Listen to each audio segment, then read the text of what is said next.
everyone! Good morning, good morning, good morning! So guys, nandito tayo sa aking harapan ng bahay dahil masikat ang araw. Magpapaaraw tayo kasi kailangan natin ng vitamin E sa ating katawan, no?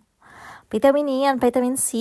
So yan guys, dahil matagal-tagal tayong hindi naaarawan, so hindi talaga ako nag-jacket dyan kasi gusto kong ma-absorb ng aking balat ang araw, no? So, ayan. So ito ang part ng harap ng garden guys na gusto ko pag tuwing summer dahil yung tulips. Hindi naman talaga napakagusto kasi gusto ko ang buong garden namin, yung backyard namin, yung front yard kasi nga may mga flowers tapos maganda kasi lalo na pagbagong linis mo, maliwalas tingnan daw. So yan, tinatanggal ko pala yan dyan guys, yung mga dry leaves, dry na mga branches dahil bago siyang mga tumubo ng mga dahon, no? So, and then, tinatanggal ko na rin dyan ang mga damo. So, ayan, habang si Mr. naman ay nandun sa likod at nagkakit ng grass.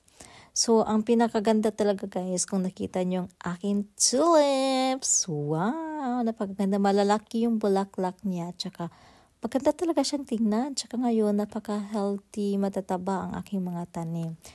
So, and then, may iba-ibang kulay pa rin din yan. Merong yellow, may purple, na may white na combination, pero hindi pa siya nag-bloom. So, and then, itong part na ito nga may mga green-green dyan, na wala pa siya mga bulaklak.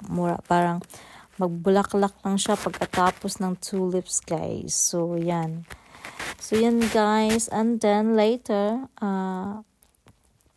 tulungan ko si Miss Derson sa likod pag natapos ako dito. So, ganito kami guys, pag tuwing magsisikat talaga ang araw, yung magandang panahon, maglabasan talaga kami mga tao dito kasi mag-work sa kanilang mag-garden.